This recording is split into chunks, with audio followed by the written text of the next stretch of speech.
Good afternoon, ladies and gentlemen. Thank you for the opportunity to speak to you. As we start, a special thank you for Nuffield Australia. They're the people who put the belief in me and a reasonable investment in me to travel the world and have a look at the latest technologies.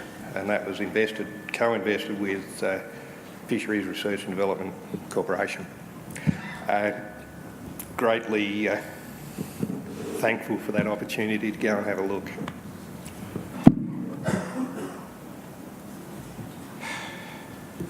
We'll just leave that slide up there for a little bit. It's a little bit about me. I'm a commercial fisherman. I've come from a commercial fishing family, but I detoured from that for a little while and done a mechanics apprenticeship.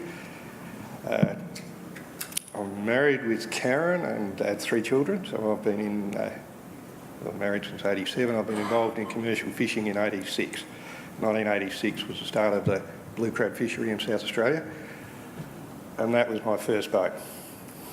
Little 17-foot one, which we modified extensively to be able to work by myself and work crab pots. Obviously we chase blue swimmer crabs. It's been a journey that we started from, I think the state produced around about 20 tonne a year.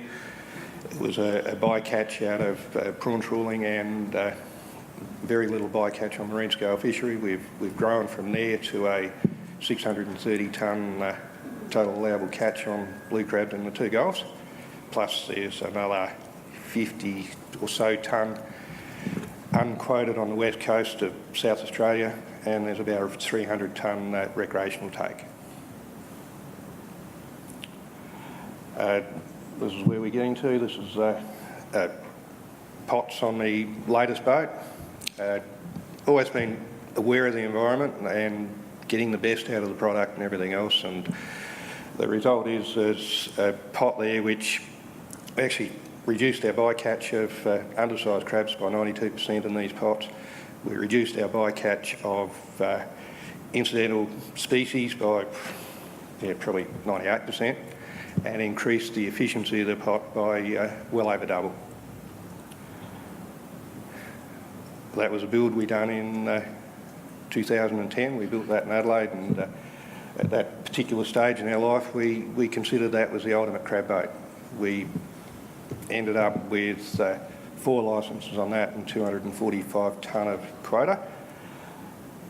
Before we put that in the water, the 4 licences fished approximately 1,200 days a year, 1150 to 1,200 days, and with the efficiency increases in that one, we pulled it up to about 340 days for the 245 tonne. With Nuffield and the support of FRDC, I decided to go and have a look at alternate drive systems for commercial vessels, and there's electric drive, power storage and power generation. The reasoning was a high maintenance requirement of late model diesel motors.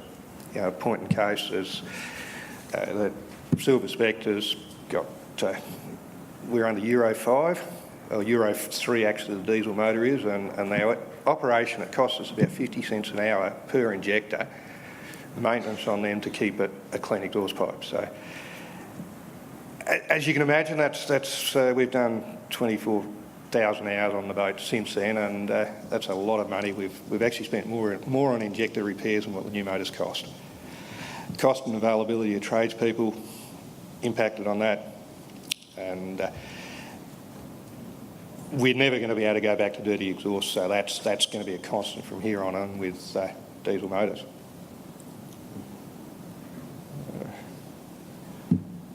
So this is just a couple of quick slides of what's out there. That electric motor on the right, or my left, the red one, is a 400 kilowatt motor which is fitted in a fishing vessel called the Emmanuel. It's a trawler in Holland which has been built under a greening program there. The one on my left is just another derivative. It's an electric motor encompassed in a pod under the water, so it's just two different types of how they do it. It's just a basic picture of lithium-ion batteries. They pretty amazing things. They are fully self-managed in each individual cell, down to each module, down to the whole lot, and they talk back to the factory and effectively reduce a lot of your maintenance costs, because they can pick a battery failing about 6 months before I can, and then it's a little cell you replace instead of the whole unit. General findings. This is a general finding of my Nuffield Scholarship as a fisherman in amongst farmers. Everyone had an opinion on fish. It didn't matter whether we were in the Kenyan high country, in the middle of Czech Republic, and none of the opinions were good. It was all negative. So that sort of opened my eyes up. We sort of come out from under the rock and had a look on the top and worked out what we've got to do. We really need to connect with our community and keep talking. General findings, efficiency gains of up to 70%. Power, improved battery storage. In the 2 years I've been looking at it, there's a 35% increase in power density per kilogram and a 30% reduction in cost. I don't believe that's going to slow down. I think they're going to get better and cheaper from here on in. Power generation, well, that's still got a way to go. We'll definitely be reliant upon diesel to generate sufficient power for some of our fishing operations. But and primarily, I believe boats can have solar as a top-up. It's a feel-good, but the major power sources will be diesel generators. This is an interesting little boat. This is the very first electric commercial fishing vessel built in the world at Tromsø in Norway. It was built by Sefa Boats, and Trend was the owner, is the owner. And it is an existing hull, which they built a new hull and they retrofitted or put electric propulsion in it, batteries, and power generation in it for fishing. It's actually a mesh netting for cod. His normal season is over that Christmas period, north of Norway, cold, dark, snow, miserable weather. It takes them about 10 hours to do a set and retrieve of their mesh nets, and he can do that on that boat totally on batteries. So no diesel burnt in the operation of fishing, but we do burn diesel going in and out. So he reduced his fuel burn by around about 60 to 70%. And the unintended consequence of that boat was, without the fatigue of the noise and everything else, they actually fished 20% more days in their season, which quite considerable money.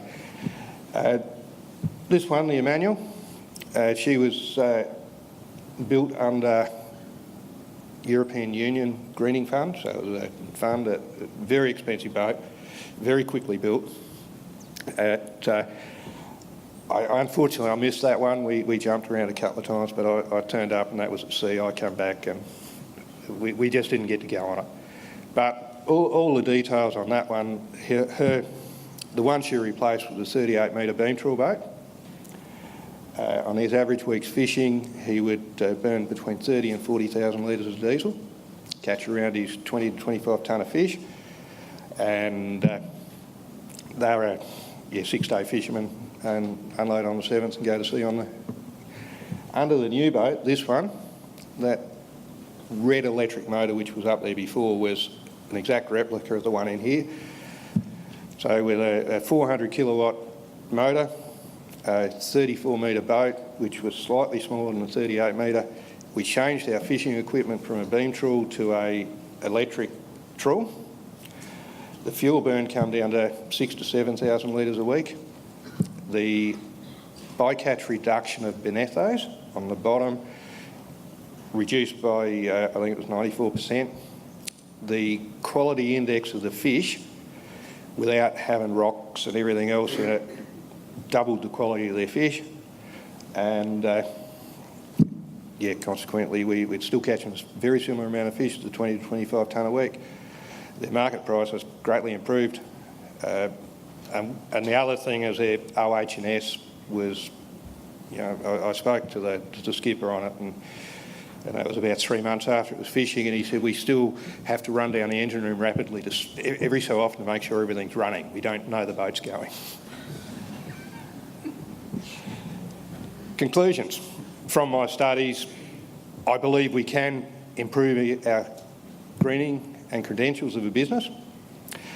Fuel and maintenance costs can be reduced by up to 80%, and that's real. That's not pie in the sky stuff. The total unimproved consequence is a vast improvement on occupational health and safety. You just don't have old blokes like me who can't hear anymore. You know, it should encourage young people to come in, because sexy boats, sexy technology, and the income out of fishing boats is very nice. It's a very good industry to be involved in, but some of the health does leave a bit to be desired. So in a conclusion, it's no longer a concept to have an electric boat. It is possible.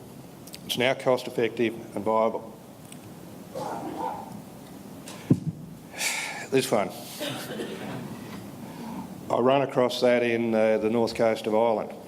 It was just alongside a memorial for fishermen, which that was a bit moving, that memorial actually. There was a day in 1776 or something.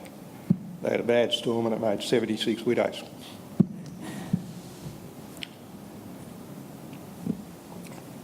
And it's my firm belief, if we continue like we are, we will end up shipwrecked on the beach with dead old in there. Now we come to the good part. This is what I believe, and what we're putting together. This is a concept for a new electric crab fishing vessel. So we'll have around about 200 kilowatt on each side with electric motors. So compare this to my old boat. My existing boat I've got is 880 kilowatts of power, of diesel power. This one will come down to about 400 kilowatts of electricity. Approximately about 600 kilowatt hours of battery packs in there, which we're aiming to do our 8 to 10 hour workday purely on battery. The big aim is to get rid of most of our oil out of the boat. We'll go hydraulics with, get rid of all our hydraulics and go electric on pot haulers and graders and everything else. And so that's,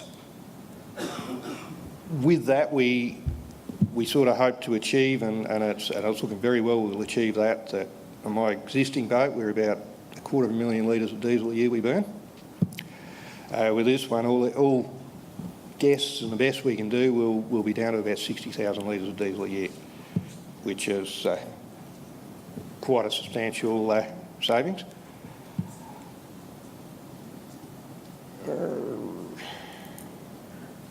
So that's the basic outline of what we want to do on that. We're developing this in Adelaide. We're looking at building it in Adelaide.